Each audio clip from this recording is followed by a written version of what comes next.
আসসালামু আলাইকুম। তৃতীয় শ্রেণীর সুপ্রিয় শিক্ষার্থীবৃন্দ, আশা করছি তোমরা সকলে ভালো আছো। গত পর্ব পর্যন্ত আমি তোমাদের সাথে তোমাদের গণিত বইয়ের 103 নম্বর পৃষ্ঠা পর্যন্ত আলোচনা করেছি। নিজে করো থেকে এখন আলোচনা করব তোমাদের সাথে 104 পৃষ্ঠা থেকে। আমরা এখন কি করব, সমাধান করা শুরু করব। এখানে কিছু সঠিক উত্তর দিয়েছে, আমরা সেগুলোর আনসার আগে দেখে নিয়ে এরপরে ধারাবাহিকভাবে আমরা এখানে প্রায় 106 পৃষ্ঠা পর্যন্ত তোমাদের সাথে কি করব, আলোচনা করব। চলো আমরা প্রথম থেকে দেখে নিই। এখানে কি আছে, পাশের কোন চিত্রটি খালি অংশ নির্দেশ করে। এখানে দেখো 1টা 2টা 3টা 4টা 5টা 6টা 7টা 8টা, তাহলে 8 ভাগ করা আছে। 8 ভাগ এখানে সব জায়গায় আছে, কিন্তু ভরা করা আছে 2 ভাগ আর খালি আছে 6 ভাগ, তাহলে 8 ভাগের কত, 6। উত্তর হবে ঘ নম্বরটা। নিচের কোনটি সঠিক, এখানে নিচের কোনটা সঠিক? 9 ভাগের 2 থেকে কি 9 ভাগের 5 বড়, তাহলে এটা এখানে কি হবে, সঠিক হবে। নয়, এটা ভুল এখানে। এরপরে কি 9 ভাগের 2, এটাও ভুল। এরপর দেখো এটা কখনো সমান হবে না, উত্তর হবে ক নাম্বারটা। 3 নম্বরে দেখো এখানে আছে কি 9 ভাগের 8, এরপরে হলো 9 ভাগের 3। বিয়োগ করলেই 8 থেকে 3 গেলে কত হবে, 5, তাহলে শুধু বিয়োগ করলে এটা কি সম্ভব, তাহলে উত্তর হবে খ। 4 নম্বরে বলেছে রিয়া একটি কেকের 4 ভাগের 1 অংশ খেলো। রাইসা কেকটির কত অংশ খেলে রিয়ার সমতুল হবে? মানে এখানে সমতুল ভগ্নাংশ বের করতে বলছে। তাহলে আমরা যদি দেখি এখানে উপরেরটাকে যদি আমরা 2 দিয়ে গুণ করি, নিচেরটাকেও কি সেম দিয়ে গুণ করতে হবে, তাহলে 4 দুগুণে কত, 8। 8 এখানে আছে, 2কে 1 দিয়ে করলে 2 একে 2, তাহলে উত্তর হবে ঘ নম্বরটা। ঠিক আছে।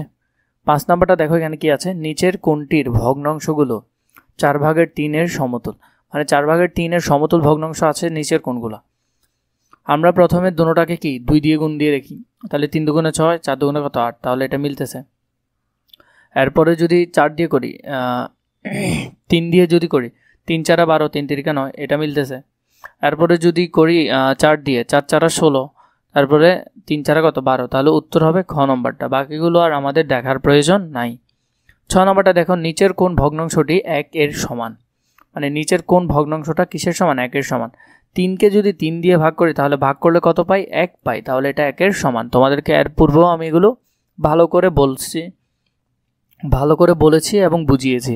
7 নম্বরটা দেখো, বিদ্যালয় থেকে রাশেদের বাড়ি 8 ভাগের 3 কিলোমিটার পশ্চিমে এবং মিলির বাড়ি 8 ভাগের 2 কিলোমিটার পূর্বে অবস্থিত। রাশেদের বাড়ি থেকে মিলির বাড়ির দূরত্ব কত?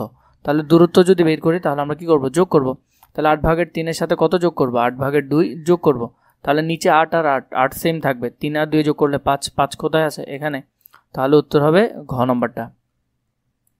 8 নম্বর দেখো, রাসেল 5 ভাগের 4 লিটার পানি পান করলো এবং রিয়া 5 ভাগের 3 লিটার পানি পান করলো। রিয়া অপেক্ষায় রাসেল কত লিটার পানি বেশি পান করলো?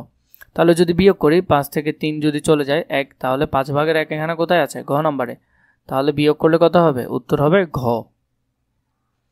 পরবর্তীতে 105 নম্বর পৃষ্ঠাটি দেখো, এখানে কি বলেছে, দাগ টেনে মিল করি। তাহলে এখানে দেখো এখানে কি আছে, 5 ভাগ, 5 ভাগের মধ্যে কত ভাগ রং করা আছে, 3 ভাগ রং করা আছে, তাহলে এখানে এটা কত হবে, 5 ভাগের 3 কোথায় হবে, এটা হবে উত্তর এখানে নিচে। দুইটি একত্রে এখানের মধ্যে কত, 1 2 3 4 5 6, এখানে 3 5 10, তাহলে এখানের মধ্যে দুইটি একত্রে কি হবে, সমতুল ভগ্নাংশ এখানে হবে। এরপর দেখো এখানের মধ্যে আছে 1 2 3 4 8, আর এদিকে হলো, এটা উত্তর হবে এখানে 1 এ। আর এখানে আছে কত, 2 4, আর এদিকে আছে 8 ভাগের 4 অংশ, আর এদিকে আছে 4 ভাগের 2 অংশ, এটা উত্তর হবে উপরেরটার সাথে।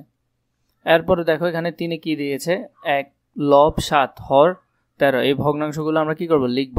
তাহলে লব সবসময় কোথায় থাকে, লব সবসময় উপরে থাকে, তাহলে 7 থাকবে উপরে, 13 থাকবে কোথায়, নিচে। এটার মধ্যে হলো যে কি, হর 11 লব 13, হর কোথায় থাকে, হর সবসময় কোথায় থাকে, নিচে থাকে, তাহলে হর 11 নিচে, লব 7 উপরে। বাকিগুলো আমরা দেখে নিই। এখানের মধ্যে দেখো বাকিগুলো ওরা সবগুলো সুন্দর করে এখানে লিখে দিয়েছে। পরবর্তীতে দেখো এখানে আমরা মিল করব, নিচের দাগ টেনে মিল করতে হবে। এখানের মধ্যে প্রথমে আছে কত, 4 ভাগের 3 অংশ, তাহলে 4 কোথায় আছে, 4 ভাগ আছে এখানে, 4 ভাগের 3 অংশ, তাহলে এটার সাথে মিল হবে। আর এখানে আছে 3 ভাগের 2 অংশ, 3 ভাগ হলো নিচেরটা, 3 ভাগের 2 অংশ এখানে রং করা আছে। 6 ভাগের 1 অংশ 6 ভাগ আছে উপরে, এখানে 6 ভাগের 1 অংশ এখানে রং করা আছে। 5 ভাগের 3 অংশ, 5 ভাগের 3 অংশ কোথায়? 5 ভাগের 3 অংশ হলো যে একেবারে টপে উপরে, এখানে এটা রং করা আছে। তারপর দেখো এখানে আমাদেরকে এগুলা বলেছে, এগুলো আমাদের কি করতে হবে? মিল করতে হবে। এখানের মধ্যেও আছে, সেটা যদি আমরা দেখি 3 ভাগের 2 অংশ, 3 ভাগের 2 অংশ হলো এখানে। 5 ভাগের 3 অংশ, 5 ভাগের 3 অংশ হলো উপরে এখানে। তারপর 6 ভাগের 1 অংশ, 6 ভাগের 1 অংশ হলো এই উপরে এখানে। 6 ভাগের 1 অংশ, এগুলো তোমরা পারবে আমি জানি। 4 ভাগের 3 অংশ এখানে। এরপর দেখো এখানে বলেছে নিচের ভগ্নাংশগুলোর জন্য 3টি করে সমতল ভগ্নাংশ লিখি। মানে প্রতিটা ভগ্নাংশের জন্য আমরা এখানে কয়টা করে লিখব? 3টা সমতল ভগ্নাংশ এখানে লিখব। তাহলে এখানে প্রতিটার জন্য আমরা কি করলাম? 3টা করে সমতল ভগ্নাংশ এখানে লিখলাম। এখানে 4টা করে দেওয়া আছে, তোমরা চাইলে এখান থেকে সুন্দর করে তোমাদের বই কি করে ফেলতে পারো? লিখে ফেলতে পারো। এর আগে আমি অধ্যায় নিয়ে তোমাদের সাথে আলোচনা করেছি এবং সেখানে বলেছিও যে কীভাবে আসলে করতে হয়, সেটা তোমরা জানো, তাই আর আমি তোমাদেরকে দেখিয়ে দিচ্ছি না। তাও এখানের মধ্যে আমি তোমাদেরকে যদি একটা বুঝাই দিই, দেখো এমনভাবে ভগ্নাংশ, প্রথমে এই দুটোটার সাথে 2 দিয়ে গুণ করবা, এখানেও 2 দিয়ে গুণ করবা। 2 দুগুণে কত? 4, 2 একে কত? 2। তারপর 2 এর বদল 3 দিয়ে গুণ করবা, 3 দুগুণে 6, 3 একে 3। এভাবে করে করে ভগ্নাংশ যেগুলো বের করবে সবগুলো কি হবে? সমতল ভগ্নাংশ হবে। এরপর দেখো 6 কি বলেছে? নিচের ভগ্নাংশের জোড়া শব্দগুলো, নিচের ভগ্নাংশের জোড়াগুলো সমতুল বা অসমতুল নয় পরীক্ষা করি এবং খালি ঘরে সমতুল বা অসমতুল নয়, খালি ঘরে সমতুল বা সমতুল নয় লিখি। তাহলে আমরা এগুলোর উপরে এগুলোর কি করব? সমাধান করব। সমাধানের মধ্যে দেখো প্রথমে আমরা লিখলাম, এখানে আসছে 15, এটা 20, তাহলে এটা কি নয়? সমতুল ভগ্নাংশ নয়। এরপরে যেটা আছে সেখানের মধ্যে আবার যদি করি, আরেকটা যেটা আছে সেটা করলেও কি আছে? 4 4 16 আর এদিকে 16 কে 16, তাহলে এটা সমতুল ভগ্নাংশ। এরপরেরটা যদি করি, এখানে আছে 7 ভাগের 2 আর এদিকে 21, যদি গুণ করি 42 42, তাহলে এটা সমতুল ভগ্নাংশ হচ্ছে। এরপরে এটার সাথে এটা যদি করি তাহলে এটা কি হচ্ছে না? সমতুল ভগ্নাংশ হচ্ছে না। সেমভাবে এই দুইটাও তোমরা এখান থেকে দেখে নিও। যোগ করি, যোগগুলো তোমাদেরকে অনেকবার দেখিয়েছি, তাও একটা দেখিয়ে দিচ্ছি। এখানে 3, নিচেরটা নিচের মতো সেম থেকে যাবে। 2 আর 1 যোগ করলে কত হয়? 3। 3কে 3 দিয়ে কাটলে কত হবে? 1 হবে, এটা তোমরা জানো। এভাবে করে বাকি যোগগুলো চলো আমরা দেখে নিই। এখানের মধ্যে দেখো প্রতিটা যোগই এখানে সমাধান করে দেওয়া আছে। 2 নাম্বারটা যদি খেয়াল করো, 4 4 সেম লিখে ফেললাম। 3 আর 1 যোগ করলে 4, 4 4 কাটা গেলে কত হয়? 1 হয়। আর 5 নাম্বারটা দেখো, 5 আর 5 সেম লিখলাম। 3 আর 2 যোগ করলে 5, 5 5 কাটলে 1। তারপর এখানে আছে 12তে 9 আর যোগ 9, তাহলে 9 লিখলাম। 7 আর 1 যোগ করলে কত হয়? 8 হয়, লিখলাম। সেমভাবে যদি আমরা বিয়োগ করি, এখানের মধ্যে আমাদেরকে বিয়োগ করতে বলেছে। দেখো বিয়োগগুলো করে নিই আমরা। এখানের মধ্যে আছে কি? 1 বিয়োগ 2। আমরা যদি এটা করি তাহলে 1 মানে কত? 1কে চাইলে আমরা এভাবে লিখতে পারি 3 ভাগ 3। সবসময় এটার সাথে মিল করে লিখতে হবে তোমাকে। 3কে যদি 3 দিয়ে কাটো তাহলে কত হবে? 1ই হবে, কারণ ভাগ করলে, গুণ ভাগ করলে কত আসে? 1 আসে। তাহলে 1 যে কথা, 3 ভাগের 3 লেখাও সেম কথা। তাহলে আমরা যদি এগুলো সমাধান দেখি, আমরা সমাধানের মধ্যে এগুলো চাইলে করে ফেলতে পারতেছি। লিখলাম, লেখার পর নিচে দুটোটা সেম, তাই 3 নিলাম। আর 3 থেকে 1 চলে গেলে কত হয়? 2 হয়, লিখলাম। পরেরটা দেখো, এখানে আছে 6 6 সেম লিখে ফেললাম। 5 থেকে 1 চলে গেলে কত? 4, কাটাকাটি করতে পারতেছি। 2 দিয়ে কাটাকাটি করলে 2 দুগুণে 4, 3 দুগুণে 6। এভাবে করে 8 নাম্বারটা দেখো, এখানের মধ্যেও সেম আমরা লিখলাম। 8কে 8 দিয়ে করলে কত? 1ই হবে। আর এখানে 8/5 আছে, করলে কত হয়? 8/3 হবে। তো এগুলো এভাবে করে করে তোমরা সবগুলো চাইলে এখান থেকে করে ফেলতে পারো।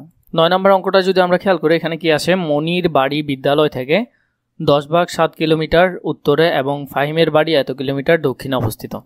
মনির বাড়ি থেকে ফাহিমের বাড়ির দূরত্ব কত? তাহলে একজনের বাড়ি থেকে আরেকজনের বাড়ি বলেছে আমাদের বিয়োগ করতে হবে। তাহলে আমরা যদি সেটা বিয়োগ করি, তাহলে প্রথমে আমাদেরকে এটা কি করতে হবে? যোগ করতে হবে। মনির বাড়ি থেকে ফাহিমের বাড়ির দূরত্ব কি করতে হবে? যোগ করতে হবে। তাহলে যদি যোগ করি আমরা, এখানে এটা লিখলাম এবং এটা লিখলাম। এখানের মধ্যে আছে 10 বাই কত? 7, আর এখানে আছে 3। তাহলে যদি যোগ করো, এখানে আছে 7, এখানে আছে 3, জোড়াটা যোগ করলে 10 আর 10 হবে, তাই না? কিন্তু এখানে এই অঙ্কটা আগের অঙ্ক, তো এখানে শুধু নাম্বারগুলোই চেঞ্জ আছে। তুমি এখানে 7, এখানে 3 দিবা, দোনোটা 7 আর 3 যোগ করলে কত হয়? 10। 10কে 10 দিয়ে কাটলে কত হবে? 1 হবে। তাহলে মনির বাড়ি থেকে ফাহিমের বাড়ির দূরত্ব কত কিলোমিটার? 1 কিলোমিটার। পরবর্তী অঙ্কটা যদি দেখো 10 নম্বরে কি বলেছে, বিদ্যালয় থেকে সামির বাড়ির দূরত্ব 7/5 কিলোমিটার এবং মিনার বাড়ির দূরত্ব এত কিলোমিটার, বিদ্যালয় থেকে কার বাড়ির দূরত্ব বেশি? তাহলে একটা থেকে একটা কি করতে হবে? বিয়োগ করতে হবে। যেহেতু আমরা এখানে 7/5 দেখছি, এটা বেশি, তাই বিদ্যালয় থেকে স্বামীর বাড়ির দূরত্ব কি হবে? বেশি হবে, কারণ এই অংশটা বেশি, তাই বাড়ির দূরত্বটাও কি হবে? বেশি হবে এখানে। যদি এটা বিয়োগ করো 7/5 থেকে এটা বিয়োগ করার পর 7/2 এত মিটার বেশি দূরে। এরপর 11 নম্বরে দেখো, একটি কেক এর এত অংশ রেজাকে এবং এত অংশ রনিকে দেওয়া হলো। রেজাকে রনি অপেক্ষায় কত অংশ কেক বেশি দেওয়া হলো? এখান তাহলে একটা থেকে যদি একটা বিয়োগ করি 7/1 অংশ কি বেশি দেওয়া হলো।